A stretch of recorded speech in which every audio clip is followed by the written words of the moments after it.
ចាយើងត្រូវរៀនរហូតអញ្ចឹងសូម្បីតែកាត់មេតិកាក៏ត្រូវការចំណេះដឹងដែរបានធ្វើឲ្យបានជាលុយបានមែនទេអូនតែសិក្សាមហាវិទ្យាល័យសិក្សាវិទ្យាល័យសូមកុំបោះបង់ចោលជំនាញប្រចាំជីវិតរបស់ខ្លួនបងបើសិនជា content creator យើងគួរបោះបង់ការសិក្សាឬអត់សំណួរមួយនេះបងចាប់អារម្មណ៍ទៀតដែរពីព្រោះអីបើសិនមិញឃើញនៅក្នុង Facebook page គេដាក់ក្មេងៗប្រជាជនខ្មែរយើងឥឡូវអត់សូវប្រឹងរៀនទេភាគច្រើនគឺប្រឹងប្រែងបង្កើត content គាត់អាចរកលុយបានអញ្ចឹងណាហើយបងក៏ share ដែរក្នុងនឹងបងថា education come first the more you learn the more you earn បានន័យថាការសិក្សាត្រូវតែជាចំណុចគោលនៅក្នុងជីវិតពីព្រោះបើនៅពេលដែលយើងរៀនបានខ្ពស់យើងក៏រកលុយបានច្រើនដែរប៉ុន្តែសំណួរថាបើសិនជាយើងជាអ្នកដែលបង្កើត content creator យើងគួរបោះបង់ចោលការសិក្សាអត់អានឹងបងសូមឆ្លើយតែម្ដងថាមិនគួរបោះបង់ចោលការសិក្សាទេសម្រាប់បងវិញយើងជាអ្នកបង្កើត content ឬក៏ហៅថា content creator ឬក៏ជាអ្នកបង្កើតមាតិកាហ្នឹងណាសម្រាប់បងលើកទឹកចិត្តឲ្យពួកគាត់ក្មេងៗយុវជនសម័យថ្មីដែលគាត់មានគេហៅ advanced technology skill ជំនាញផ្នែក technology ហ្នឹងគាត់បង្កើតទៅប៉ុន្តែសូមឲ្យចាត់ទុកថាការបង្កើតមាតិកាឬក៏ content creator គឺជាការងារ part time របស់គាត់ដូចបងធ្លាប់លើកឡើងនៅក្នុង content បងចាស់ថាបងធ្លាប់ចូលធ្វើការតាំងឆ្នាំ97មែនអត់កាលហ្នឹងបងនៅរៀនឆ្នាំទី2ដែលការបង្កើត content ក៏ដូចជាការធ្វើការដូចបងកាលពីមុនដែរគឺគោលដៅគឺអាចរកប្រាក់ចំណូលបានដើម្បីផ្គត់ផ្គង់ជីវភាពគង់ការសិក្សារបស់យើងអញ្ចឹងបងមិនលើកទឹកចិត្តឲ្យគាត់បោះបង់ចោលការសិក្សាក៏មិនឲ្យគាត់បោះបង់ចោល content ហ្នឹងដែរ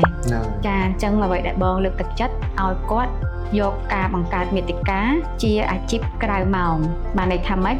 សៅរ៍ទឹកគាត់ទំនេរពីការសិក្សាគាត់ធ្វើទៅឬក៏យកប្រឡប់រៀនសូត្រហើយគាត់អាចធ្វើទៅឬក៏គាត់អាចធ្វើ content ពីការរៀនសូត្ររបស់គាត់ក៏បានដែរប៉ុន្តែតែបងចង់ឲ្យក្មេងៗចំនួនក្រោយឬក៏យុវជនយុវនារីទាំងអស់ដែលស្ថិតក្នុងវ័យសិក្សាទាំងសិក្សាមហាវិទ្យាល័យសិក្សាវិទ្យាល័យសូមកុំបោះបង់ចោលជំនាញប្រចាំជីវិតរបស់ខ្លួនអញ្ចឹងក្នុងកំឡុងពេលដែលបងប្អូនចំណាយពេលបង្កើតមាតិកាសូម focus លើការរៀនសូត្របងប្អូននៅបាក់ឌុបឬក៏មុនប្រឡងបាក់ឌុបសូមប្រឹងប្រែងថ្មីប្រឡងឲ្យជាប់វិទ្យាល័យសិនគាត់មកប្រឡងចូលមហាវិទ្យាល័យរៀនជំនាញគេហៅជំនាញគោលក្នុងជីវិតរបស់យើងដូចជាអីខ្លះគណនេយ្យពេទ្យមេធាវី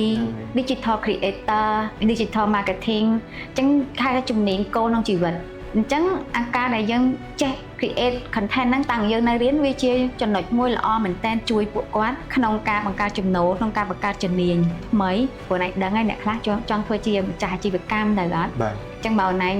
ឬក៏បងប្អូនណាដែលគាត់បង្កើត content តាំងគាត់នៅកំពុងរៀនណាដូចគាត់ប្រមូលអតិជនទុកអញ្ចឹងមានចាប់អារម្មណ៍ទេថាបងប្អូនខ្លះគាត់ជា content creator ឯងក្រោយមកគាត់បង្កើតអីគេហាងកាហ្វេហ៎ហ្នឹងហើយគាត់ដាក់នៅក្នុង content គាត់ក្នុង page គាត់ปุ๊បអតិជនមកឯងដោយសារគេស្គាល់គាត់ច្រើនគេស្គាល់គាត់ហើយគាត់ build customer គាត់ហើយអស់ហើយអញ្ចឹងគ្រាន់តែគាត់បាក់អាជីវកម្មមួយមកគេគាត់មានអ្នក support គាត់បាត់ទៅហើយអញ្ចឹងសម្រាប់បងវិញបងលើកទឹកចិត្តឲ្យមានការធ្វើ content ហ្នឹងទៅប៉ុន្តែបងនៅតែនិយាយដដែលការសិក្សាជាចំណុចគោលជាគ្រឹះក្នុងជីវិតរបស់យើងអញ្ចឹងសូមកុំឲ្យបោះបង់ចោលការសិក្សាឲ្យសោះ